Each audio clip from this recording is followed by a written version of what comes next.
I call this the lazy man's guide to wholesaling houses. And I want you to keep that in mind as we go through the entire day, because this is not about going out and spending a 50 or 60-hour work week looking at properties all week long, making a ton of offers to get a few of them to stick. It's about leveraging systems to replace yourself. It's about dealing with prospects that need to deal with somebody like yourself, okay, which are going to be more likely to want to do business the way you need to do business, okay? Now, what is wholesaling? Let's define that first. My definition is basically finding a bargain property, finding a property, negotiating a bargain price, and assigning your right to purchase that property to a bargain hunter for a fee, okay? And that fee can be anywhere from a couple of $1,000 up to, I've wholesaled, my record on a $116,000 house was a $32,000 assignment fee. And it wasn't a matter of me pulling one over on the buyer. I still gave a really good deal to my buyer, but it just so happened I was at the right place at the right time. And a lot of home runs happen because you're playing the game. But the business is built on base hits. Now, that lady called me and said, I want $50,000 for my house. I said, okay. That was my negotiation on that. That was a good deal. I didn't need to beat her up anymore. I didn't even know why she came up with that number. But initially, the home investors guys, the We Buy Ugly Houses, had offered her $30,000 for the property. Now, at this time, the market was going up. Financing was easy. I was wholesaling a lot of stuff at 80 cents on the dollar minus repairs. In this particular case, it wasn't as good a neighborhood. I wholesaled at 75 cents on the dollar minus repairs. And anyway, the numbers worked out. I made about $32,000 on that deal. My buyer was happy. He still made a profit. But I had to have a very delicate conversation with him and say, I usually make pretty decent money on these. Yeah. I said, in this particular case, it's just going to work out that I'm probably going to make a little more than you.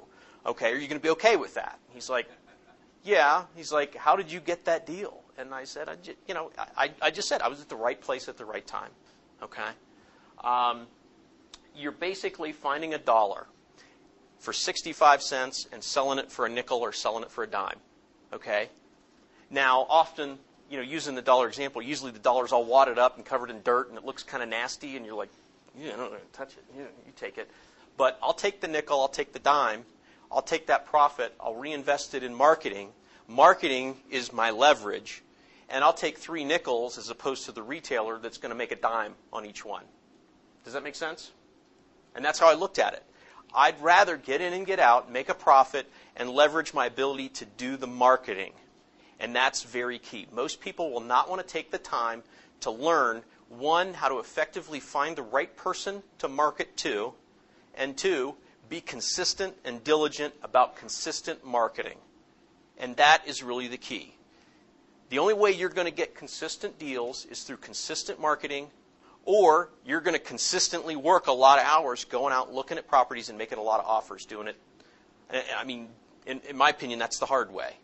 Okay? In some cases, you can make more money, but I wasn't getting into real estate necessarily to make a lot of money if I had to work 80 hours a week. Okay? That's not a trade-off I was willing to make. Okay. It's not about finding property at 85 cents on the dollar and hoping you can sell it to an end user for 90 or 95 cents. That's not wholesaling.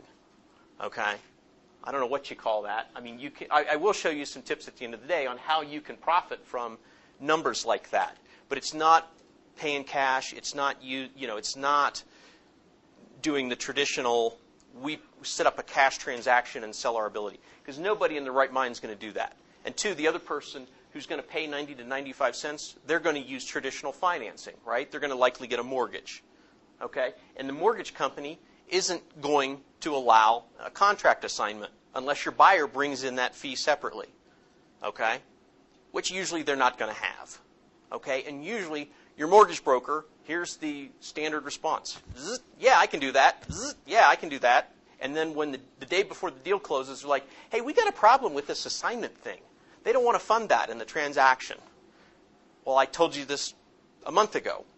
Okay? So these things don't work often using the traditional financing model. Okay?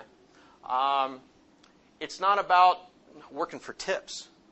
I mean, we're not out there playing bird dog or scout trying to find, just find leads for other investors. Okay, we're actually putting a good deal together. We're finding it, we're putting it under contract, we're tying it up, and then we're releasing it. So because we're doing more, we're creating the value, we should get paid more. And that's what this is about. Not about buying and closing on and then trying to find a buyer. Okay, that's risky. And it eats up, part of your profit is eaten up by the cost of the funds, right?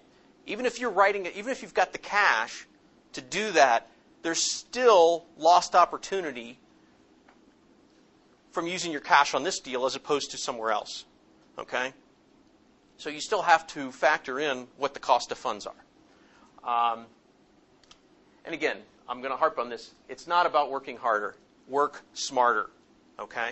We've done upwards of 50 buying transactions in a year. Okay? And we do that with myself, part-time, my wife, part-time, and a part-time assistant. Okay? And that's also managing 80 properties, too. That's why we have those things. Okay? The management really takes more time, energy, and effort than the whole front-end buying stuff. Because I do that. I set up the marketing systems. I put the deals together. And then once we close on them, I'm pretty much out of the picture. Unless it's a wholesale deal, then I take it through to the buyer. But that's really still part of the whole buying transaction. Because when I'm assigning it, I'm still there on the buy side of the transaction to make sure everything goes smoothly. Okay? Okay. Treat it like a business. You can make a couple of bucks. I mean, if you just want to make a couple extra bucks a month, great. You can do that with wholesaling. But if you treat this like a business, you can make some serious money out of this. I know people that do 5 to 10 deals consistently every month. Okay? As full-time wholesalers, okay? But it's about, you have to have the marketing systems in place. You have to have the pre-screening. You have to have a lot of systems in place to do that, okay? Leverage, you have to leverage value, not time. Okay, do you understand what the difference is? By creating value, it's not about how many hours I worked to get, a certain amount of pay. Okay, I didn't work for $50 an hour. Okay, I created value by putting a good transaction together.